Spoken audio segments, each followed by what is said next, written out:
Hello everyone, welcome back to Physics HQ. This is Professor Sandeep, your tutor for the class 12th lecture series.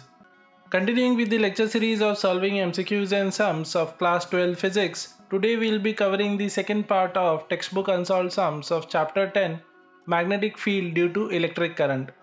We have already covered the MCQs in part 1 of sum solving of this chapter. If you have not seen it yet, please check it out by clicking on the top right eye icon. So let us start with the first sum. A very long straight wire carries a current of 5.2 ampere. What is the magnitude of the magnetic field at a distance of 3.1 centimeter from the wire? तो इसका तो simple सा formula है B is equal to mu naught I upon 2 pi into the distance which is R. Mu naught is given as 4 pi into 10 raised to minus 7. Current in लोग ने दिया हुआ है 5.2 ampere divided by 2 pi into distance is 3.1 centimetre. इसको metre में करेंगे तो 10 raised to minus 2 से मल्टीप्लाई करना पड़ेगा. 2 pi 2 is 4. So finally we are left with 10.4 divided by 3.1 into 10 raised to minus 5. Now when you will divide this, ये आपको आ जाएगा लगभग 3.35 into 10 raised to minus 5 Tesla. Hope you all understood this. Next sum देख लेते हैं.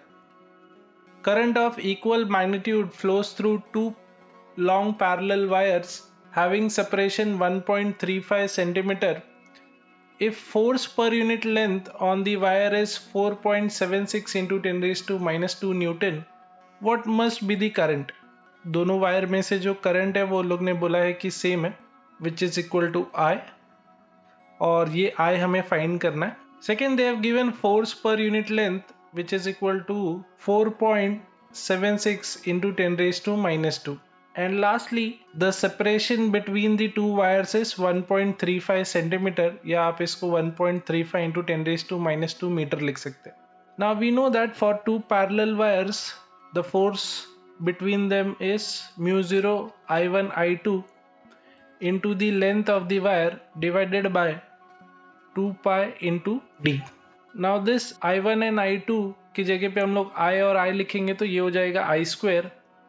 इसको एक जगह पे ले लेते हैं, बाकी सबको दूसरे side. So we got I square is equal to F upon L into 2 pi d divided by mu naught.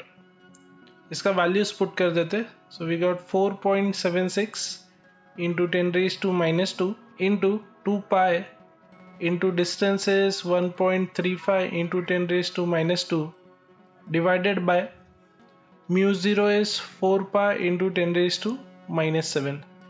तो ये 2 pi 2 is 4 pi और इसको इसके साथ में डिवाइड कर लेते हैं. 2 2 is 4, 2 3 is 6 and 2 8 is 16. Now when you simplify this, और ये आप log लेना पड़ेगा थोड़ा सा इसको सॉल्व करने के लिए, you will get the final value of current to be equal to 56.7 ampere. Let us check out the next sum. A circular loop of radius 9.7 centimeter carries a current of 2.3 ampere. Obtain the magnitude of the magnetic field at the center of the loop. तो अगर एक circular coil जिसके through current flow हो रहा है, they have given कि उसका radius is 9.7 centimeter and the current is 2.3 ampere. Then ये सेंटर पे क्या मैग्नेटिक फील्ड होगा वो हमें फाइंड करना है. तो सेंटर पे जो मैग्नेटिक फील्ड होता है उसका सिंपल सा फॉर्मूला है mu 0 into N I divided by 2 times the radius. Mu 0 is 4 pi into 10 raised to minus 7. Capital N is number of turns, यहाँ पे एक ही लूप है तो यहाँ पे 1 लिखेंगे. Current is 2.3 divided by 2 into radius is 9.7 into 10 raised to minus 2. ना इसको सॉल्व करने के लिए लॉग यूज करेंगे अगर हम लोग, तो हमें फाइनली आंसर आ जाएगा 1.49 into 10 raised to minus 5 Tesla. If you have any query in how to use logbook, please click on the top right eye icon and check out the video on how to use logbook for solving sums. So ये first part हो गया. Next part they have said कि you have to find the magnetic field at a distance of 9.7 centimeter from the center of the loop but on the axis.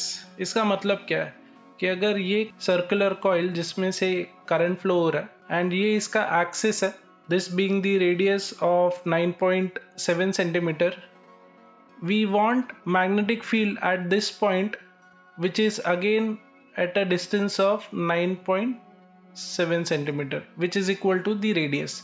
तो ये height है z यहाँ पे. So this magnetic field is given by the formula mu 0 I into r square divided by 2 times z square plus r square the whole raised to 3 by 2. अब यहाँ पे हम इसको थोड़ा सा सिंप्लीफाई कर सकते हैं because z और r दोनों की वैल्यू सेम है.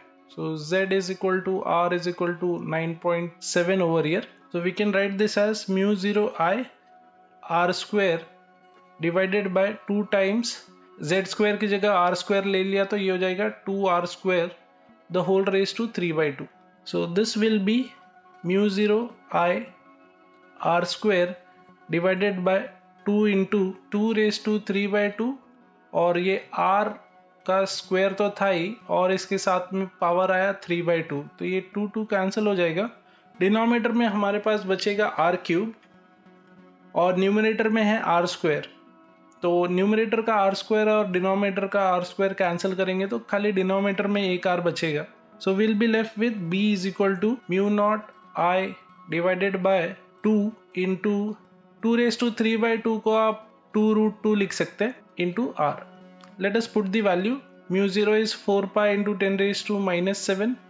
Current they have given as 2.3 divided by 4√2 into radius is 9.7 into 10 raised to minus 2. ये 4 तो यहाँ से cancel हो जाएगा, but आगे का solve करने के लिए once again we need to use the log over here.